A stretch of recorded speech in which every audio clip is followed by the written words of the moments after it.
You know, we've heard quite a lot over the last 4 years about quote unquote misinformation. And now, as Trump challenges the ostensible results of the election, this campaign by the media to combat what they call misinformation has gone into overdrive. Everywhere they look now, they're finding this misinformation.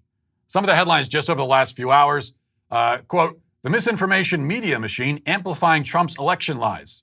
Election misinformation continues staying up on YouTube. Misinformation channels claim Biden is no longer president-elect. That's not true.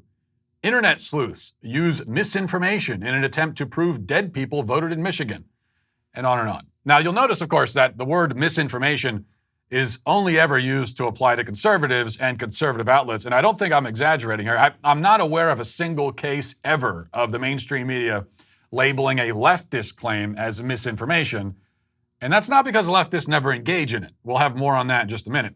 Kevin Roose of the New York Times is on the misinformation beat. He tweeted this out yesterday. He said, Facebook is absolutely teeming with right-wing misinformation right now. These are all among the 10 most engaged URLs on the platform over the last 24 hours.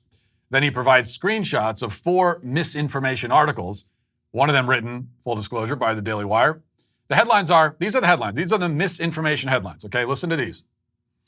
Republican in Michigan goes from loser to winner after technical glitch fixed. Officials urge confidence in system. Michigan legislature holds rare emergency session to investigate irregularities. Attorney General William Barr authorizes DOJ to look into voting irregularities.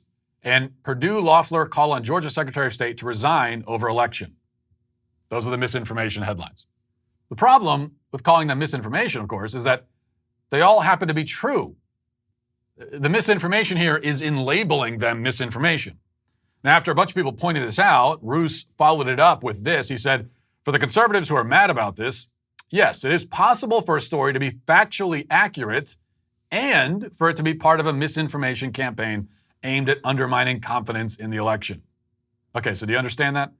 A story can be factually accurate and also be misinformation. Factually accurate misinformation. That's what we're dealing with now. Then he starts scrambling to make his position seem coherent because, of course, it's totally incoherent. Finally, he settles on this. He says, we need a better word than misinformation to distinguish between totally false stories and true stories that are published in service of an attempt to mislead people. But nobody who studies this stuff is confused by what's happening. Okay, true stories that are published in the service of an attempt to mislead people. Do you mean like, I don't know, this segment that aired on ABC News, suggesting that the defense secretary getting fired might mean that Trump is on the verge of staging a military coup? Listen to this. Well, Martha, you've covered Washington, you've covered the Pentagon for years. Have you ever seen an interim period like this? A defense secretary out, 3 more top Pentagon officials tonight. And if this is unsettling for folks at home, what do your sources tell you tonight? Is there any concern that this could put national security at risk? You know, David, no one has seen anything like this. There is concern about what this means. Is the president planning a military operation or the use of federal troops, which Esper opposed?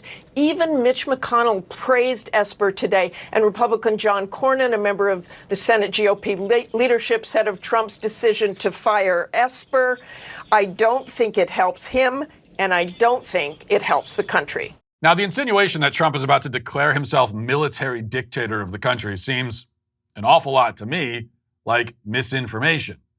And so does this from Bloomberg, published yesterday. It says, for perhaps the first time in American history, a coordinated effort to taint or overturn a presidential election may be underway.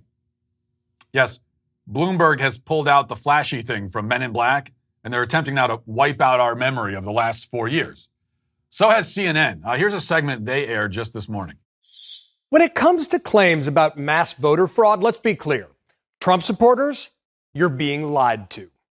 Donald Trump has a history of lying loudly, turning baseless accusations into play-to-the-base articles of faith. Now, the goal is often to create a fake scandal to distract from a real one. But when the accusation is actually investigated by Republicans in Congress or the Trump Justice Department, it comes up empty. Because there was never anything there. Okay, fake scandals that fall apart upon further investigation. I can think of quite a few of those personally, such as, for example, pretty much every single Trump scandal over the last 4 years. But the media will never call their own misinformation misinformation. That's never going to happen. So what do they really mean when they use the term? Well, I think that Kevin Roose made it clear, being for a moment more honest than he meant to be. To the media and also to the big tech companies like Facebook and Twitter, a fact can still be misinformation.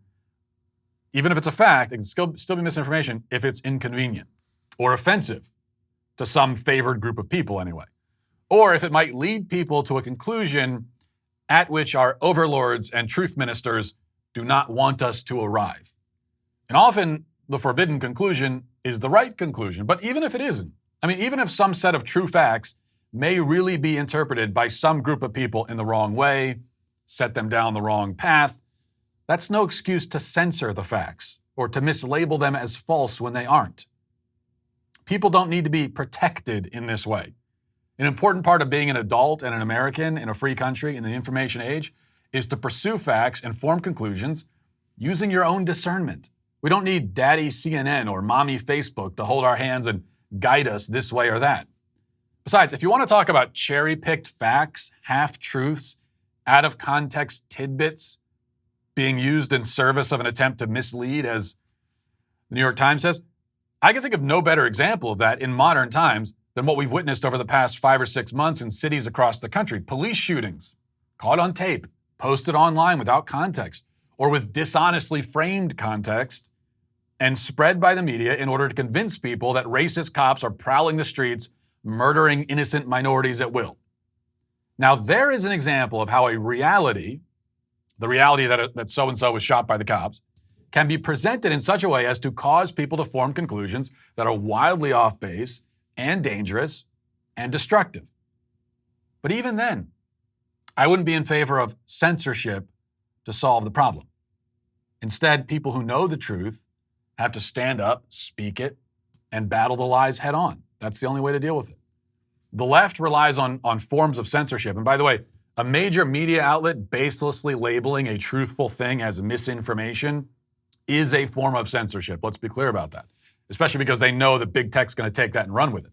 But they rely on these strategies because they don't have the truth on their side.